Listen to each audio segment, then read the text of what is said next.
ఈ కార్యక్రమాన్ని మీకు భక్తితో సమర్పిస్తున్న వారు కాంచీపురం వరమహాలక్ష్మి సేల్స్. మహాశివరాత్రికి సమర్థ సద్గురు సాయినాథుడికి సంబంధం ఏమిటి? ఇది తమ్నైల్. నిజంగా ఇది ప్రతి ఒక్క సాయి భక్తుడు తెలుసుకోవాల్సిన ఆవశ్యకత ఉంది. సబ్కా మాలిక్ ఏక్ అన్నాడు సమర్థ సద్గురు అయినటువంటి సాయి. భిన్నత్వంలో ఏకత్వం, ఏకత్వంలో భిన్నత్వం, అదే సాయి తత్వం. యద్భావం తద్భవతి. గురుర్ బ్రహ్మ గురుర్ విష్ణు గురుర్దేవో మహేశ్వర గురు సాక్షాత్ పరబ్రహ్మ తస్మై శ్రీ గురవే నమః అంటున్నాం. బ్రహ్మ విష్ణు మహేశ్వరుల యొక్క కలయికే గురువు అంటున్నాం. కాబట్టి గురువు రాముడిగా దర్శనమిస్తాడు, శివుడిగా దర్శనమిస్తాడు. కాబట్టి ఎలా అయినా దర్శనం ఇవ్వగలడు.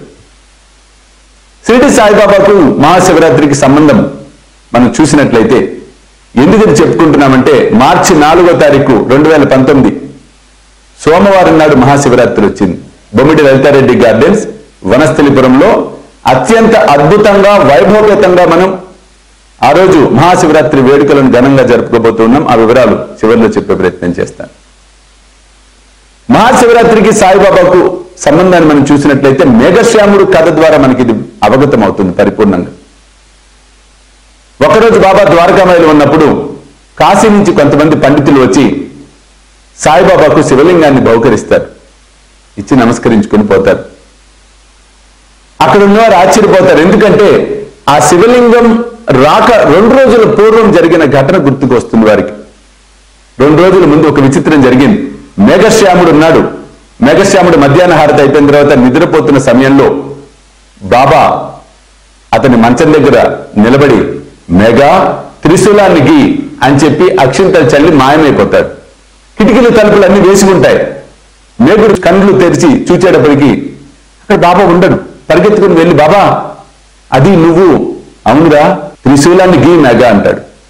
అది కాదు బాబా, కిటికీలు తలుపులు అన్ని వేసున్నాయి కదా, లోపలికి ఎలా వచ్చావు అన్నప్పుడు ఆయన అన్న మాటలు చూడండి. నేను ఎక్కడికి రావాలంటే అక్కడికి రాగలను, ఎక్కడి నుంచి పోవాలన్నా అక్కడికి పోగలను, పోయి త్రిశూలాన్ని గీ అన్నాడు. మేఘుడు త్రిశూలాన్ని గోడ మీద చక్కగా కుంకుమ, లాస్ట్ టైం కూడా చెప్పాను ఎపిసోడ్, కుంకుమలో నిమ్మరసం కలిపి గీయండి, అది శుభ ఫలితాన్ని ఇస్తుంది. నీళ్లతో తడపకండి కుంకుమని ఎప్పుడైనా గీయాల్సి వచ్చినప్పుడు. అతను గీస్తాడు. 2 రోజుల తర్వాత శివలింగం వస్తుంది. ఆ శివలింగాన్ని బాబా మేఘుడిని పిలిచి మేఘుడికి ఇచ్చి ప్రతినిత్యము అభిషేకం చేసుకోమని చెప్తాడు. ఈ కథంతా ఎందుకంటే మహాశివరాత్రికి చూడండి, ఆ మేఘుడికి బాబా ఒకానొక సందర్భంలో సంక్రాంతి పర్వదినాన అద్భుతమైన దర్శనం, శంకర భగవానుడు అనుభూతిని కలిగిస్తాడు. ఆ మేఘుడు మరణించిన తదనంతరం ఆ శివలింగాన్ని ప్రస్తుత గురుస్థానంలో ప్రతిష్టాపన చేయటం అనేది జరిగింది. ఎక్కడ చూడండి, గురుస్థానంలో ప్రతిష్టాపన చేయించాడు బాబా. అంటే జగద్గురువు, ఆది గురువు ఆ పరమశివుడు. అందుకే మహాశివరాత్రి నాడు షిరిడీలో అత్యంత వైభవపేతంగా మహాశివరాత్రి వేడుకలు జరుపుతారు. అక్కడ శివలింగానికి అభిషేకాలు చేస్తారు, అర్చనలు పూజలు అన్ని చేస్తారు షిరిడీలో. అలా సాయిబాబా ఎవరో కాదు, సర్వదేవతా స్వరూపుడు, సర్వదేవతా స్వరూపుడు. అందుకే మార్చి 4 సోమవారం నాడు Bommidi Lalitha Reddy gardens, Panama godowns, Vanasthalipuram, Hyderabad లో సాయంత్రం 5 గంటలకి కార్యక్రమాలు ప్రారంభమవుతాయి. ప్రప్రథమంగా సాయినాథుని దివ్య స్వర్ణ పాదుకలకు అందరం కలిసి పూజ చేయబోతున్నాం. అనంతరం సాయీశ్వర రుద్రహోమము, నిజంగా ఇది అత్యంత అద్భుతము. ఆ రుద్రహోమం అయిన తర్వాత 35 సంవత్సరాల పాటు షిరిడీలో సాయిబాబా ధరించిన మొట్టమొదటి బంగారు కిరీటం ఏదైతే ఉందో ఆ కిరీట దర్శనం ఉంటుంది, మకుట దర్శనం. ఆ మకుటానికి మనం పూజ చేసుకోబోతున్నాం. అలాగే తదనంతరం భస్మంతో కూడా బాబాకు శివుడికి మనం అర్చించుకోబోతూ ఉన్నాం. కార్యక్రమంలో చిన్న చేంజ్ ఏంటంటే, మేము 12 o'clock దాకా, తర్వాత 10 నుంచి 12 దాకా భజన్స్ అవి అనుకున్నాం. కానీ అనివార్య కారణాల వల్ల 10 గంటలకు కార్యక్రమాన్ని స్వస్తి పలకటం అనేది జరుగుతుంది. కాబట్టి 5 o'clock to 10 o'clock అత్యంత అద్భుతంగా అభిషేకాలు, హోమాలు, పాదుగా పూజ, మకుట పూజ ఇవన్నీ ఉంటాయి. తప్పకుండా అందరూ పాలు పంచుకునే ప్రయత్నం చేయండి. అందరికీ కన్ఫ్యూజన్ వస్తుంది, పేరు నమోదు చేసుకున్న వారే రావాలి అని. అలా కాదు, అందరూ ఆహ్వానితులే, ఎవరైనా రావచ్చు, ప్రవేశము ఉచితము. కాకపోతే హోమంలో గాని ఎవరైనా పార్టిసిపేట్ చేయాలనుకునేవారు మాత్రము మీ పేరుని నమోదు చేసుకోండి. తద్వారా అరేంజ్మెంట్స్ అన్నిటికీ సులభంగా ఉంటుంది. కాబట్టి తప్పకుండా మహాశివరాత్రి నాడు మనమందరం ప్రత్యక్షంగా డైరెక్ట్ గా కలుద్దాం.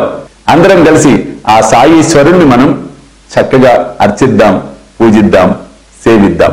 చూస్తూనే ఉండండి శ్రీ సాయి సర్వస్వం యూట్యూబ్ ఛానల్, అలాగే సాయి విశ్వచైతన్య స్వామిజీ ఫేస్బుక్ ప్రొఫైల్. సర్వేజన సుఖినో భవంతు. సర్వం శ్రీ సాయినాథ్ అర్పణమస్తు. జై సాయినాథ్. ఆకలితో ఉన్నవాడికి పట్టడన్నం పెడితే నాకు చెందుతుంది అని సాయి మనందరికీ సాయి సచ్చరిత్ర ద్వారా తెలియచెప్పడం అనేది జరిగింది. కాబట్టి పట్టడన్నం అనేది కాదు, కడుపు నిండా ఆకలితో ఉన్న వారికి భోజనం పెట్టే కార్యక్రమమే శ్రీ సాయి భోజన్. కాబట్టి మీరు కూడా ఈ అద్భుతమైన మహాయజ్ఞంలో పాలు పంచుకొని సాయి కృపకు పాత్రలు కావాల్సిందిగా కోరుతున్నాను. వివరాలకు కింద కనిపిస్తున్న ఫోన్ నెంబర్స్ కి ఫోన్ చేయండి. చూస్తూనే ఉండండి శ్రీ సాయి సర్వస్వం యూట్యూబ్ ఛానల్. ఈ కార్యక్రమాన్ని మీకు భక్తితో సమర్పిస్తున్న వారు కాంచీపురం వరమహాలక్ష్మి సేల్స్.